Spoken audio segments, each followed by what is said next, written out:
Welcome, everybody. Welcome to another exciting paranormal highway. We got some good stuff. That's all I'm going to say. We got some good stuff today. And joining us is Connor. Even though it says Gypsy Road underneath him, that's Connor, Bigfoot Anon. So you guys know. Yes, sir. You know, and the Walking Legends here. Is that a Bigfoot with glasses over there? What the hell is that thing? Yeah, he's a cryptid himself, fresh out of Raccoon City. Everybody better beware. Oh! Yeah. Oh, man, you gotta love it. Sometimes life is fun. You guys know sometimes life, you know what is fun where you hear, you're driving in the car and there's certain songs. For whatever reason, there's certain songs you hear just like damn, I'm pumped. Everybody has those songs, right? Because like after I dropped the wife off downtown Seattle, this band's not huge with me, but I respect them. There's this band called Tesla, and they have a song called No Way Out. Man, but when that fucking song comes on, that fucking bass, holy shit. It's like, wow, life is here. Life is exciting. Bam. And then sometimes it's fun going back through your old stuff, just going back through stuff you've done over the years. And one of my early intros had a song that I grabbed from Private School, a movie from the 80s. And nobody liked the song to my original intro to the show. Nobody got it. Nobody get it. Because it was a song it was like a lovey-dovey song. Here, I'm gonna play it again for old time's sakes. Some of you who've been with me for 2-3 years, you'll remember this song in this intro. This is just for good old-fashioned memories. Just one touch and I'm lost inside your love. Just one touch means more than words can say. Just one touch and I know I'm gonna stay for always. And nobody got that song. Nobody got it. It was all right. It was cool. I used to get an email. Why you pick that song? Why not? Because nobody expects it. That's why. That was my intro for a long time. Then of course, I beat it up, right? I wanted a little stronger. So I changed it to, is that the one? Hold on. Here it is. Then I changed it to this.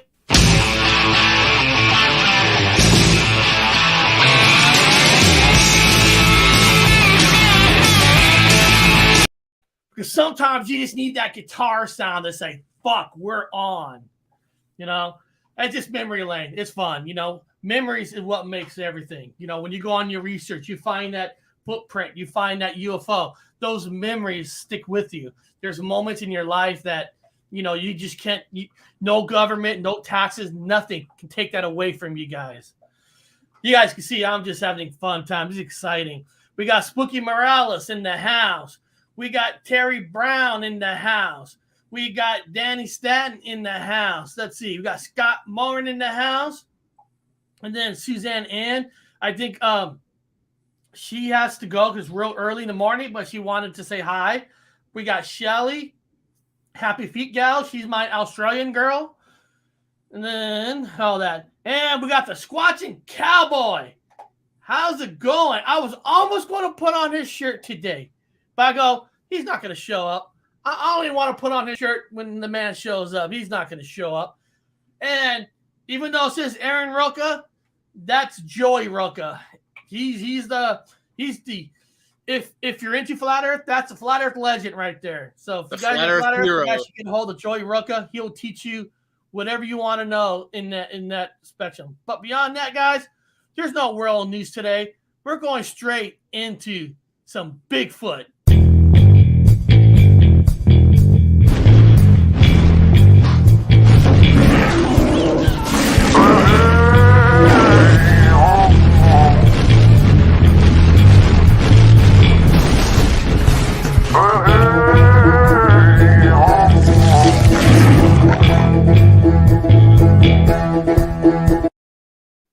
All right, I did forget to mention that I know yesterday on Wednesday, somebody sent me some texts, emails, like, Eric, I didn't get a notification.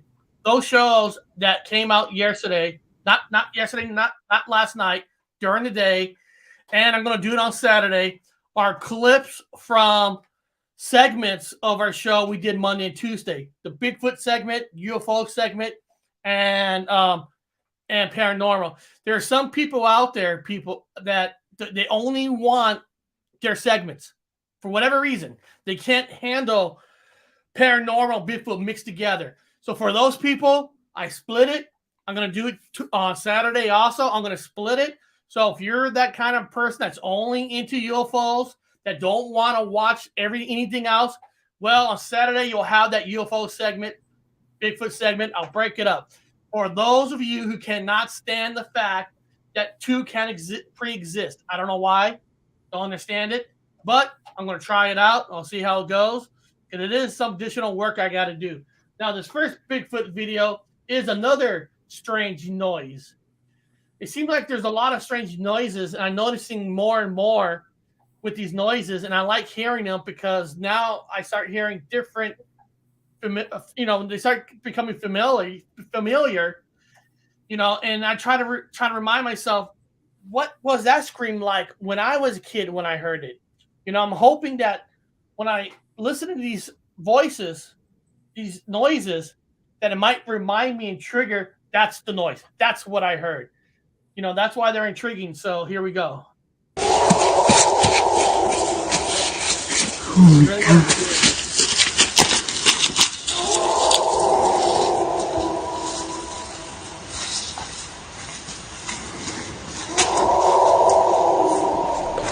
He and his wife and grandson first heard that howl when they were walking back to their car at the end of the trail along the Vermilion River, about 45 minutes from the town of Sioux Lookout. Initially, Mikas thought it was a moose or a bear, but the experienced hunter quickly realized that it was a sound he's not familiar with. Mikas posted 2 videos on YouTube where they have since gone viral, racking up 2 million views. Bigfoot, Sasquatch, a wolf, Mikas says we may never know. Now that sound you heard in the background, Connor, is that something you might have heard familiar, or does that sound something that might be from a movie? It definitely sounds familiar, but of course movies are going to base their sounds, on it. But I don't think it was like edited from a movie and like put on effects or anything. I think that is an authentic sound from the woods. And Ryan just said it too. They sound more canine than primate, but you could tell that creature has a huge diaphragm. And I don't think it's a moose. I don't think it's a bear. I would definitely think it's some kind of wild thing, wild man, or dogman type creature, or maybe like a gugway, something kind of in between. Let's hear it one more time, people. Now, this time, people, turn up your stereo, turn up your computer, put it next to your ear, and let's hear it one more time. Oh my God.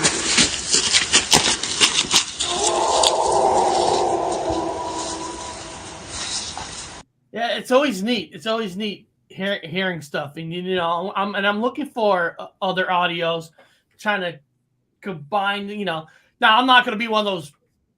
I hate when there's some people go too far. Well, I'm going to take this audio, that audio. I'm going to put it on this computer system, and I'm going to say it's all the same one.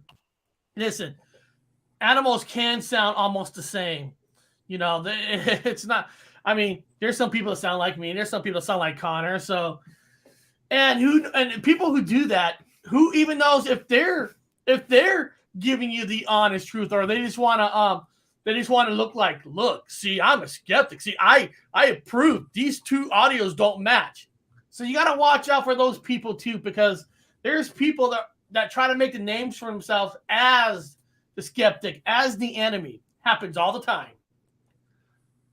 It is chilling. I know. 100%. Imagine if you're out in the woods and you hear that. Even if that didn't technically come from a Bigfoot. Hearing that, you're like, fuck, is that a big wolf? Is that, hey, listen, and then that noise gets closer and closer. I told Chad Smith to bring some diapers with them out there, because you never know. You hear that sound and they get closer and you start seeing red eyes, you might shit your pants. Yeah. I'm just saying, you don't know what your body would do when you're fucking frozen and freeze. And that kind of a scream, that kind of a yell, you match that with some red eyes. Oh, shit. Oh, shit.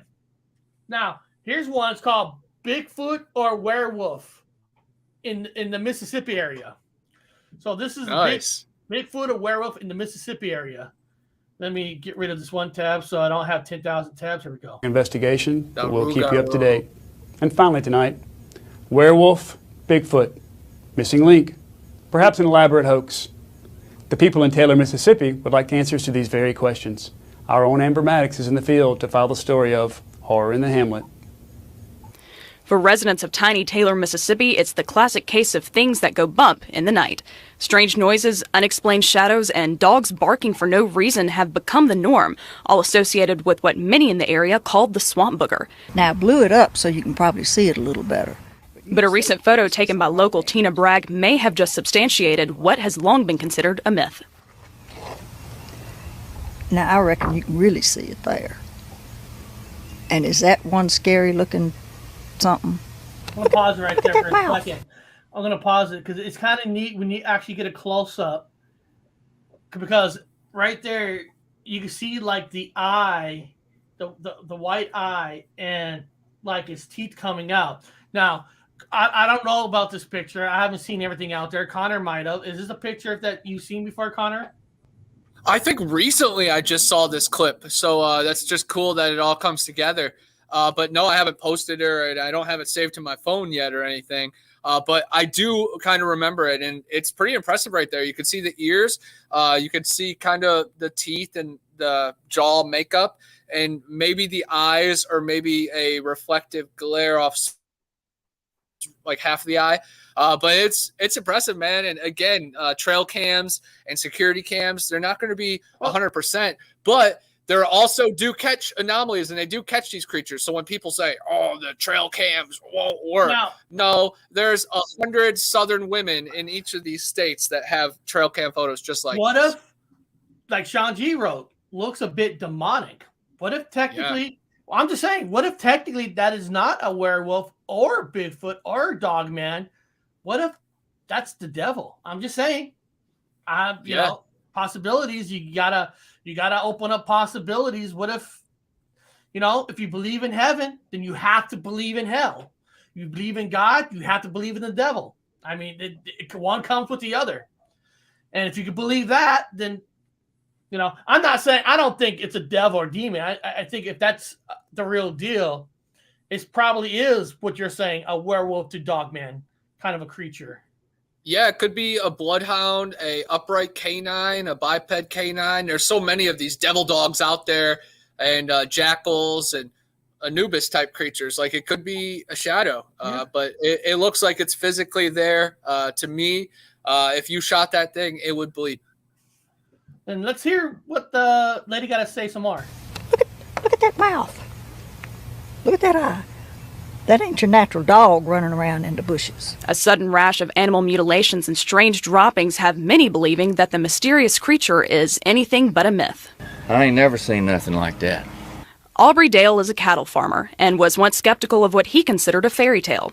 But the discovery of some of his livestock torn apart by an unseen attacker and unexplained feces in his backyard has Mr. Dale rethinking his previous stance.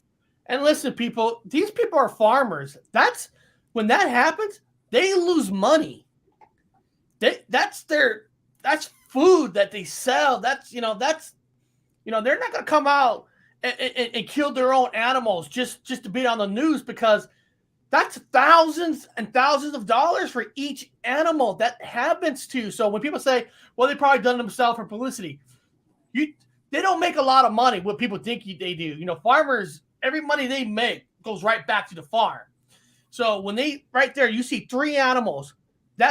I can't tell you what the worth is in Mississippi on that, but that's probably over $10,000 worth of value that he just lost. So I don't want to hear people saying, oh, that's all planned. Now, somebody could have killed him and try to blame it on Bigfoot. Now, you can say that, but you can never say farmers are doing this, because they're not going to sacrifice their own future money just to prove a little paranormal point, or trying to prove Bigfoot's real or not. We had some cows tore up in the field, man. There was this stuff on the ground, this crap, man. I ain't never seen nothing look like that.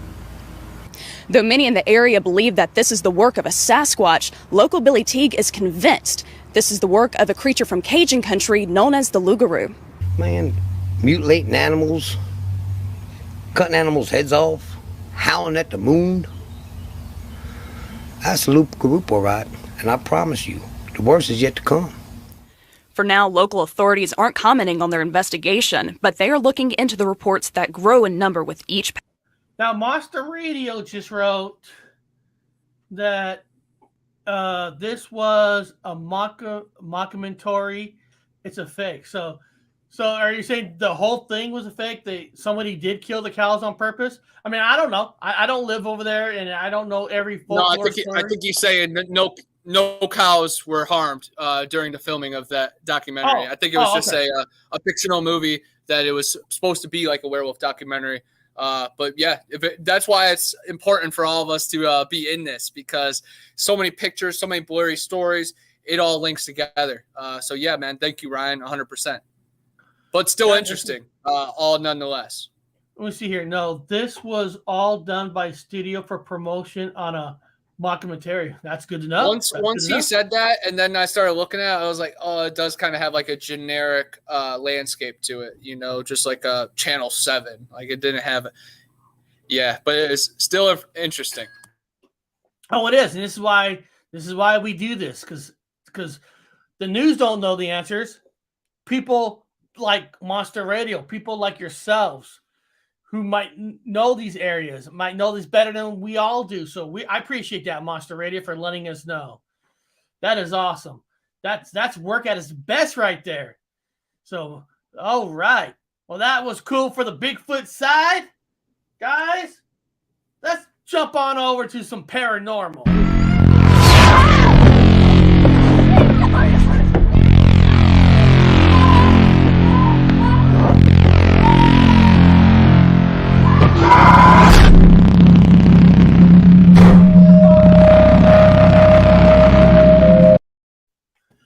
All right.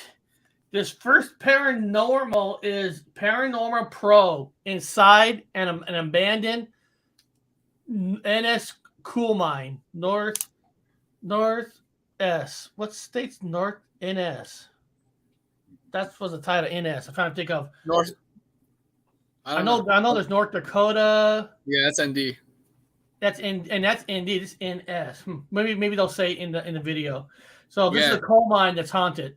Might be another country. This is where the machine was that recorded the voices that were in here. Voices these ghost hunters believe are spirits that roam the Cape Breton Miners Museum. For us, just to come and see if there's anything here. There's, so many men were lost in mining accidents. It was a dangerous job. Jason Murphy is part of a team of paranormal investigators from the area. He wanted to check it out for himself after hearing about spooky encounters at the museum. We had a couple clips, different things in the mine. We heard what sounded like children playing down there. People banging on the pipes. The most interesting part of the tour came here in what's called the Cage, an area of the museum that houses mining artifacts. I asked the question, how many men died in the number 6 colliery explosion in 1979, and we got 10, and at that time I had no idea what it meant. Later that night, Murphy, along with help from museum manager Mary Pat Mumbercat, came across this old newspaper clipping from the mining disaster, and the front page headline said it all. Number 26 colliery, like 12 people actually died. 10 died in the mine that night. 4 went to the hospital, so 2 died later in the hospital. So it was, it didn't automatically come to us what the 10 was about until that paper. We saw the paper on Monday and thought, this was about the men who actually died in the mine explosion at that time. Officials here at the museum held their first haunted mine tour this past October. But what was experienced this past weekend will add to next year's event. I'm just fascinated to find out, okay, who are those people that are trying to communicate? What are their stories, you know, and that will enrich our experience here, I think. Murphy says one thing is for sure, his group still has a lot of work to do. All the artifacts that are linked to the explosion, you know, helmets that men wore that died are down there, and it's just the energy attached to it is pretty interesting. Interesting encounters from deep in the darkness of the coal mine. Kyle Moore, CTV News, Glace Bay. Good call, CJ. Nova Scotia. She kept jumping on me. She's like, she probably saw Paranormal. She's like, she's got to protect me. You got to protect me? You got to protect me? Now, think about that. 10 people died there, and more people died at the hospital. So you're talking about, you want to talk about hauntings where your life just ended like that. That's a haunting. I mean, when your life just, boom, blows up, I'm sure that's not a good haunting place. I mean, I haven't been in there. I mean, you and I haven't been in there, but I would just think that many people that have their lives just ended just like that can't be good for the energy in that mine. Yeah, definitely energy overload and mass trauma, man. The fact that you're here 1 second and gone the next, that has to have some kind of window or gap in the, you know, space-time continuum. Like, it's crazy energy changing. Yep, and if you guys live near that area, there you go. You got another place to check out. Now, I want to do my investigation during their Halloween time. You got a lot of people. I bet you probably won't see nothing, you know, but maybe they do private tours. Well, in a mine, I'm sure one of them would have to be with you because how dangerous. Well, if they have tours there, they must have permits enough where they feel safe enough for people. Yeah. They're just not going to let anybody going down to a broken mine, or then you're going to have 10 more people that are dead. That's part of the adventure too. You know, some mines have been closed down, but they still need to be explored. So you got to, you know, go off the books, off the grid. Off the grid, exactly. That's you and I. All right, Connor, you go first. Let me see if the lights come on first. Once I know you're in there, I'll follow you. Yeah. Now this next one, guys, I don't know if it's paranormal or none of that kind of stuff, but I didn't realize this story was out there. I guess it's been out there that a broken Elmo's doll actually does a death threat. Yeah. I thought it was kind of cool. You know, it could be a little paranormal. I don't know. I thought it was a cool story about Elmo. It's called Elmo's death threat. There we go. Here's some little Elmo for you guys. This is a little humor. So don't say that. Why is that paranormal? Maybe it is. Maybe something changed to Elmo that is possessed and wants to kill the kid. Good evening, I'm Keith Tate. And I'm Stacey Scheibel. Thank you for joining us tonight. He is cute, he's cuddly, he likes to sing and laugh. But a Bay Area mother says the Elmo doll that she bought for her 2-year-old son is now making death threats, and she's not laughing. News Channel 8's Peter Bernard shows us why Elmo's new vocabulary has her wondering if Elmo has a dark side. 2-year-old James Bowman loves Elmo. Yep, he saw him on his diaper one day, and that was it.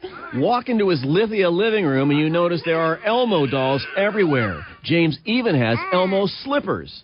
About an hour later, I noticed exactly what it was saying, and my son was repeating exactly what it was saying. Yeah, James? When he's not playing with one of the Elmos, he's watching Elmo on TV. His latest Elmo, the Elmo Knows Your Name doll, recently ran out of batteries. His mother, Melissa, put new ones in. Yeah, James? What was that? Yeah, James? This Elmo doll connects to a computer to learn certain phrases and the child's name. If you guys hear what it's saying, Elmo saying, "Kill James? Kill James?" I don't know, guys. I thought that was cute. Name. But yesterday's battery switch appears to have taught Elmo how to make death threats. It's not something that really you would think that would ever come out of a toy, but once I heard it, I was just kind of distraught. Yeah, James? Melissa has a dilemma. This Elmo is her son's favorite toy, but she doesn't want him to hear the Sesame Street character saying the offending phrase. Yeah, James? I love She it. called the toy's maker Fisher Price. considering the fact that my son was repeating it has really upset me, and there's nothing that they are even they didn't even sound concerned about it really when I spoke to them. So for now, this Elmo is going to be out of the mix at the Bowman house. And this is his absolute favorite toy, so we've been going through a lot of hassle because he's trying to climb up the counter and up the closets to get it. Within the past half hour, I spoke to a representative at Fisher-Price, the maker of the Elmo doll. The rep tells me they will gladly issue a voucher for a replacement or another toy if Melissa sends the doll to them. Fisher-Price spokesman says they have experts who can evaluate the toy and determine exactly what happened. The toy maker plans to check to see if there are other Elmos with the same problem. Stacey? Okay, now, first of all, it sucks in a way because you, a parent, you call the place and say, hey, your doll is saying kill James. And you listen to her, she's like, they didn't seem like they care. Well, maybe they thought she was lying. But once a news station calls, oh shit, we got to give her a replacement or give her a voucher. I think that would happen now. She probably could sell that thing for $1,000 or something to have an Elmo doll that says kill James. You know? Yeah, sell it to ghost hunters, and then they could just be like, that'd be the episode right there. Boom. I know, I love it, but it's the power of the news, right? If you want something done, they won't give you something. If you get the news to call them, they'll bend over backwards because they don't like bad press. The thing is, they don't realize they look at Connor and myself like, oh, these two fucking guys are goof-offs. But if we have the news behind us. Oh, wow, we'll replace it for sure. Happens all the time. Did you guys ever remember that movie called Strange Brew? When the Canadian guys put a rat in a bottle and they take it back to the factory and try to get more beer by saying, they bought beer with the rat in the bottle. I wonder if that's actually ever happened to somebody in real life. If they actually bought a beer with a rat in the bottle. I know somebody in the chat got to remember Strange Brew. Somebody's got to remember. Mountain Dew or Monster had a live rat. Well, it wasn't live anymore, but it was in there at one point. So, yeah, I don't know. Strange brew, strange crew. Did you say? You said did the rat crawl into their drink, or they bought it like that? Yeah, they bought it. It was inside the can. Like, it was very weird. Inside the Monster can. It was big news, like 8 years ago, and yeah, if you look at the Monster logo too, it's 666 in Hebrew, so it's the monster, it's the devil. I wonder if the company imagined when that happened in 2008 that people would be talking about it still. Well, who doesn't want a doll that says "Kill James" from an Elmo doll? Who wouldn't? Right? We've had some Furbies be returned back to this store because it was like talking during the night. And the same people, a brother and sister, they had a haunted porcelain doll. So I was about to say, I think it's less of our figurines and the Furby, and it's more of the energy that they have around them. Because it seems that there's always something going on. But it's very interesting.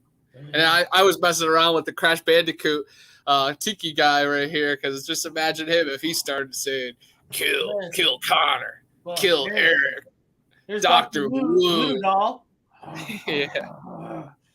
Kill Cody. or this way, okay.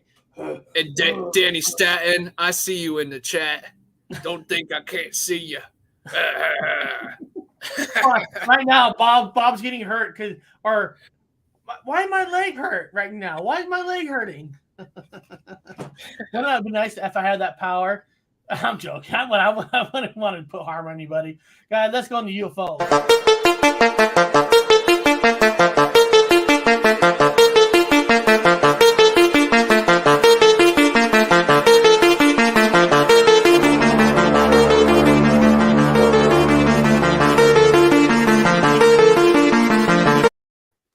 All right, get down, dog. My dog's jumping all over me. Probably got all scared.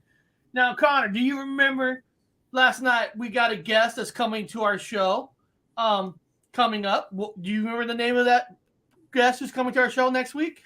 Yes, Anthony, S4. S4. So this UFO clip is from his channel. Awesome. It's from his channel, and let me get the exact name. I think it's UFOs over Mexico. UFOs Mexico. Yes, it is. Yes, it is. Oh, I'm sorry. UFO Mexico, multiple crafts filmed over Mexico. Let's check out some epic footage. All right. Now, guys, anytime you look at UFO footages, anything like that, don't in your mind saying it's not real. When you look at a UFO footage, say it's real and try to justify why you think it's real.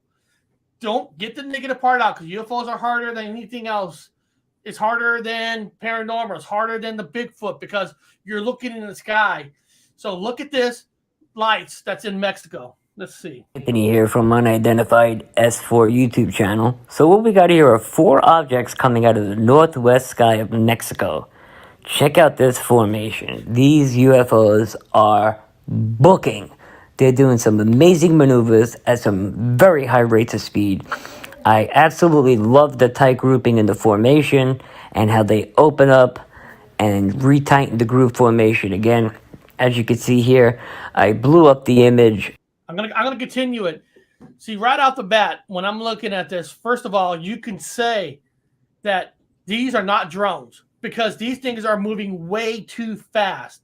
So that's one thing you say, well, I know it's not a drone because it's waving too fast. And he is right. They are almost in the same line. Like even though they move a little bit, but like how you see like a bunch of jets, American pilots, they fly in a certain line. It seems like these UFOs are doing it too. So let's continue. So we can clearly see there's no wing flap. They're not geese, birds, or anything of that nature. As far as I know, they're not drones. This is coming in as a positive UFO sighting. However, we could never cancel out government drone technology that's still unbeknownst to us, that hasn't been brought to the general public yet. Coming up, you're going to see some still shots that I captured just from, random screenshots that I took, so we can pull out the craft and get a better look at them.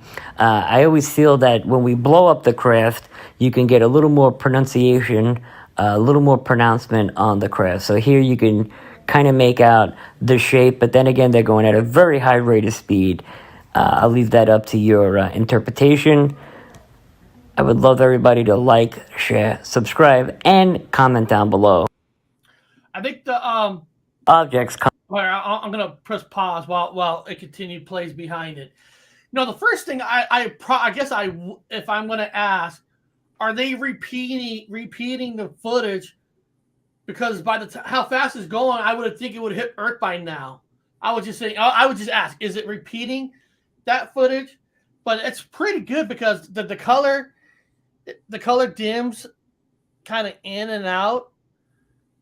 And I agree with our Dean, way too fast to be drones, which we said that, but they are close in sequence. That's important too, because you think going that fast, if you were using drones, nobody's that experts of flying with drones. Maybe they are, that they probably would have hit each other or somewhat and all that, going that speed. Yeah, I think it's fascinating footage. The fact that they stay in coordination, but then they do move and swivel a little bit, as you can see right there. So it's not like some fixed line or some fixed movement. It's interesting. And then when he stopped and looked at them, they have like different sizes. I think it's fascinating, and you don't really get to see too many clear UFO shots that you can kind of tell like the spacecraft is up front of the stars. Like I like how it was passing by the stars and you could see it. Definitely moving too fast to be a drone. Fascinating footage to me. Extraterrestrials, the land beyond the poles. There's his channel right there. He's actually going to be on with us next Wednesday night, and we're going to get deep into UFOs, because I want to learn what to look for when I look in the sky for UFOs, because, it's probably one of the hardest ones to prove, right? I mean, it just is. It's hard to prove. That's why I want to hear them on our show next week to kind of explain, what do they look for? What are they looking for? A color change? Are they looking for how they're flying with each other? Because any tips would help. And then in Spooky World, Anthony's educating me on which night vision cameras to get.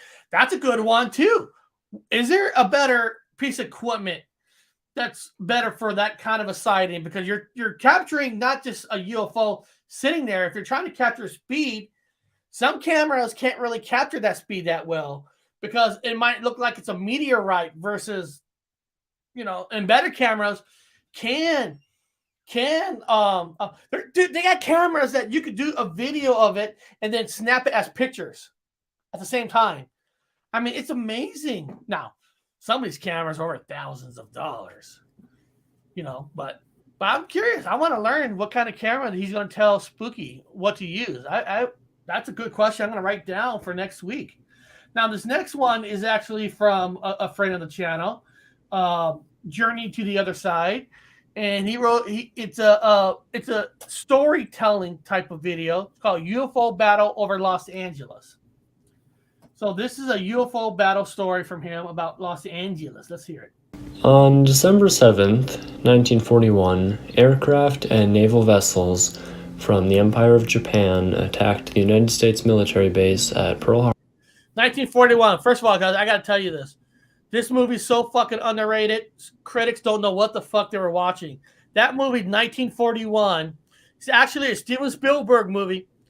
It was fucking awesome. John Belushi flying in an airplane, flying through Los Angeles, thinking the Germans are there, flying saucers, World War II and stuff. So you guys get a chance. I really recommend the movie 1941. It is better than the critics think. Critics don't know shit. I know shit. So 1941, gotta check out that movie, people, if you have not seen it. Harbor, dragging America into the Second World War.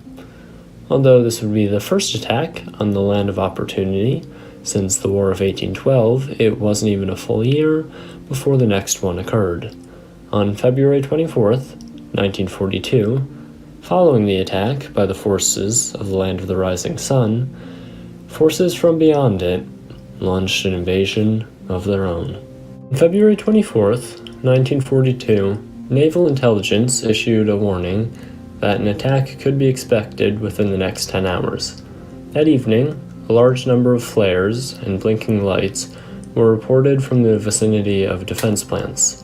An alert was called at 7:18 p.m. and was lifted at 10:23 p.m. Renewed activity began early in the morning of the 25th. Air raid sirens sounded at 2:25 a.m. throughout Los Angeles County. A total blackout was ordered, and thousands of air raid wardens were summoned to their positions. At 3:16 a.m., the 37th Coast Artillery Brigade began firing 50 caliber machine guns and 12.8-pound anti-aircraft shells into the air at the reported aircraft. Over 1,400 shells would eventually be fired. Pilots of the 4th Interceptor Command were alerted, but their aircraft remained grounded. The artillery fire continued sporadically until 4:14 a.m. The all clear was sounded and the blackout orders lifted at 7:21 a.m. Several buildings and vehicles were damaged by shell fragments, and 5 civilians died as an indirect result of the anti-aircraft fire. 3 killed in car accidents in the ensuing chaos, and 2 of heart attacks attributed to the stress of the hour-long action. The incident was front-page news along the U.S. Pacific Coast and across the nation. Now, interestingly, after the war ended, the Japanese claimed to have never flown any planes over Los Angeles. This is particularly interesting, given how much the Japanese admitted to in terms of war crimes. If they were willing to disclose such information, an attack on Los Angeles would be pretty tame in comparison. Perhaps who's ever responsible is just a little harder to contact. Naturally, ufologists believe an alien spacecraft was to blame. Decades after the incident, they began to question the fact that it had been a false alarm. Some attempts were made to tie the incident to specious MJ-12 documents. Secondhand stories surfaced alleging that War of the Worlds-typed spacecrafts cruised over LA. Ufologists claimed that a certain photo showed a huge flying saucer caught in searchlights, and they challenged the idea that a weather balloon of some kind could have triggered the free-for-all. After all, 1,400 rounds is certainly more than enough to bring down such a large, vulnerable, and slow-moving target. All right. I'm trying to find it here for a second. Journey to the Other Side has a great channel himself. He's got a lot of information. He does things on Bigfoot, Dogman. He's more of a storyteller. So I'll put a link into his channel right here. Let me put that in there. There we go. Journey to the Other Side. Let me see here. What does Chasing Chanji wrote? Oh yeah, the movie Battle of Los Angeles. I seen that movie once. No, and I can't remember, Spooky, if I liked it or not. I truly cannot remember. I might have to watch it again. Weather balloons with military ordnance being shot at it. I like to have an armor-plated balloon. Yeah, wouldn't that be cool? Yeah, I agree. With all these stories, if people saying that we never been visited or we have been visited, alien ships are not real or anything is not real. I don't know. With all these stories, what, every single thing is fake out there? Everything's fake. I mean, if everything's fake, then I don't know. I don't know. So that was awesome. So guys, it's time for some Mandela effect. And I can't find, there it is. Obi-Wan never told you what happened to your father. He told me enough. He told me you killed him. Luke, I am your father.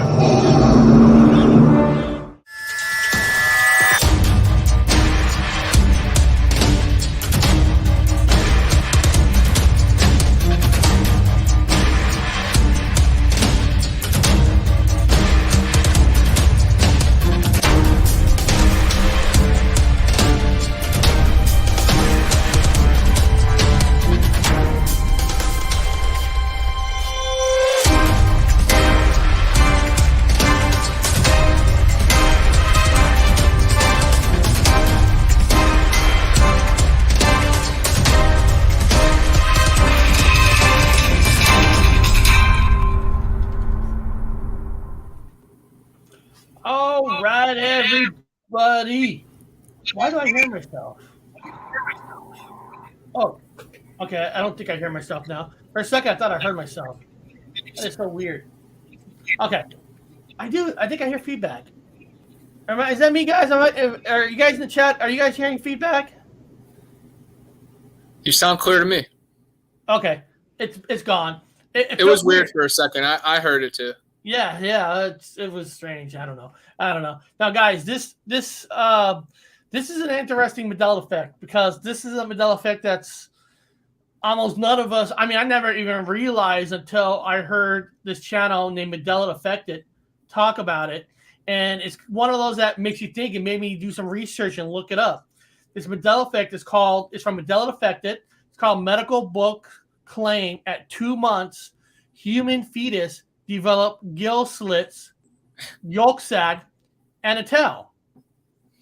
And, I never thought of something about that at all. I mean, I'll be honest. I don't know what books say about us being in the woman's tomb that, that we're surrounded by water. So this is a 47-second video that I pulled up a website and tried to look it up myself. So let's hear what he has to say. Right, so apparently when we're 2 months in the womb, we have gill slits on the neck, a yolk sac and a tail. And that's in pretty much all the old medical books from about 1911ish. There's an array of different dates. It's very interesting to look up. Very, very interesting. I've been doing it for about an hour and a half now, maybe 2 hours, and it's really bizarre. It doesn't make much sense at all. So what are your thoughts on that one? So I pulled up the website. I pulled it up because, I honestly don't know what our process is. I mean, it would make sense we did because evolution, you know, we live on land, and there's a great movie called Waterworld, which I loved.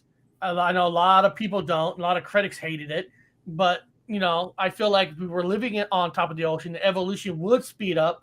That there would be people living, you know, having gills to breathe. I think evolution will prove that. But let me pull up this site because I wanted to look up more into this. I mean, um, it does say no, the human fetus never developed gills, tail, or yolk sac, as some have claimed.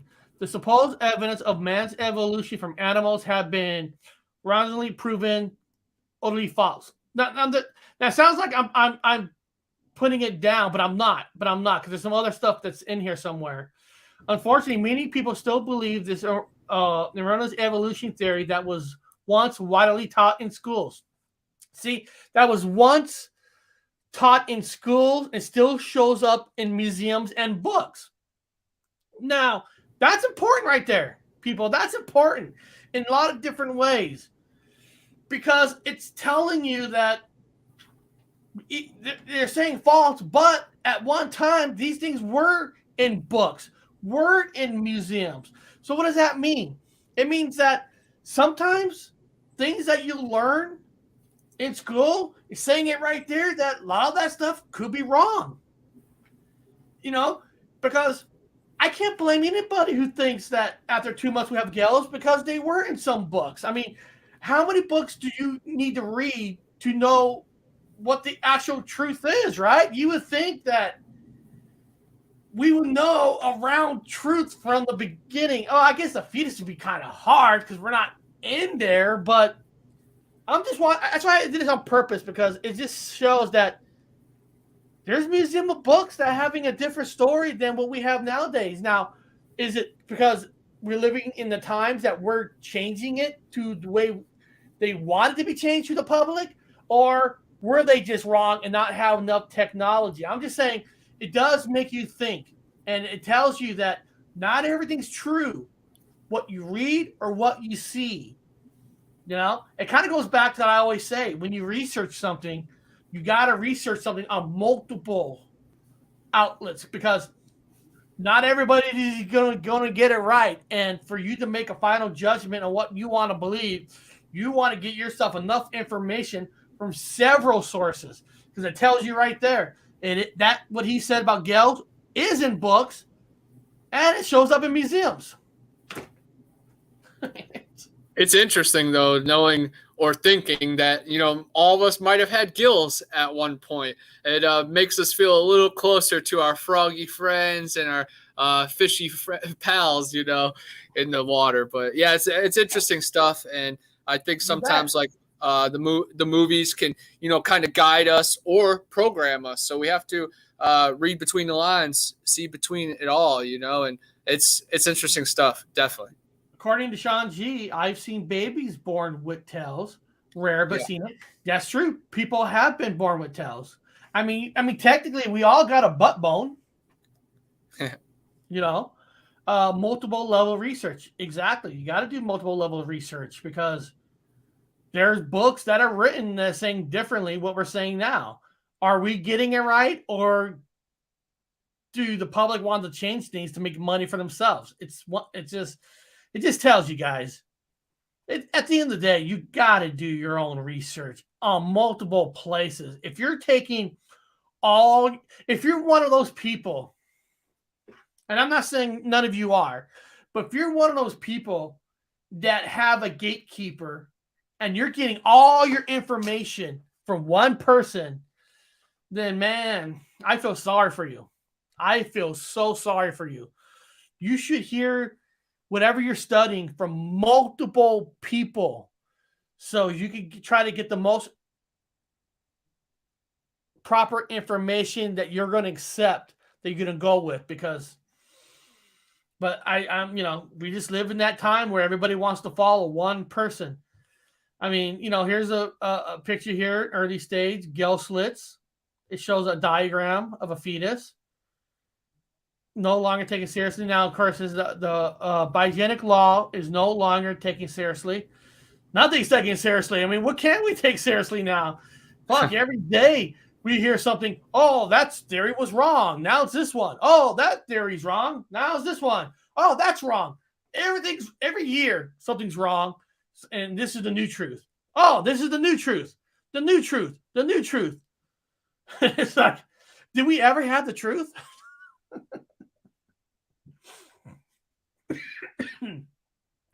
The truth about gill slits. The same is true. Here, I'm going to put this link in the StreamYard in case any of you guys want to read it from there. I am the key master. I like that. Key master. Same Dragon Ball Z stuff. All right.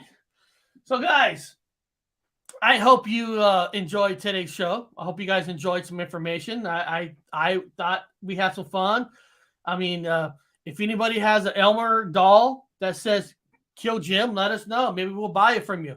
I want to have an Elmer's job, and I want to thank James for being here, Elvis staying here, Danny, Suzanne. Let me see here. Ardeen, thank you for being here. Donnie, thank you. Sean G, thank you. Paul, thank you. Texas Danny, one of my favorite channels. I love Texas Danny's channel. If you ever want to hear about land changes in the world and all that, lakes moving, the sizes of continents changing all the time, Texas Danny's your man. He's your man. So it is. And then Spooky, thank you for being here. And then what I'm going to do is I'm going to end the show the same way I ended it last night. I'm going to end it with a cool sponsor of the channel that I recommend that all of you should check this video out. And if you need to get clean, you want to smell good, you might want to get yourself a Yeti bar. So let me pull this up. We're going to end the show on the Yeti bar. Let me get this here. And here we go. Hey, I'm Connor from Bigfoot Anon, and I'm always on the hunt for the next big adventure. When you're on the trail for long hours, you build up quite the stench, enough to drive any skunk ape or Yeti away.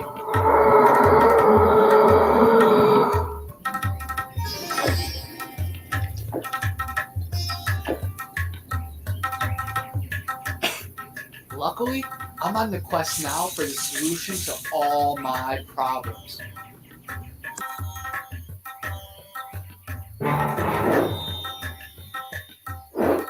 Yeti bars. They do exist.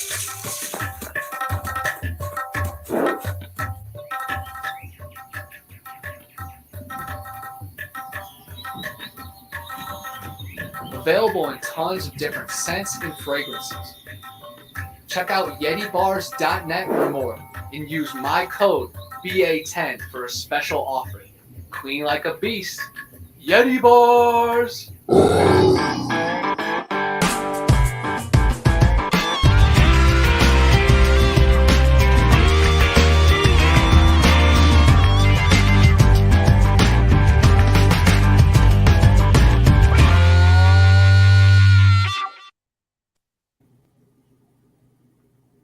I think it's spinning in a circle, so I don't know if I'm live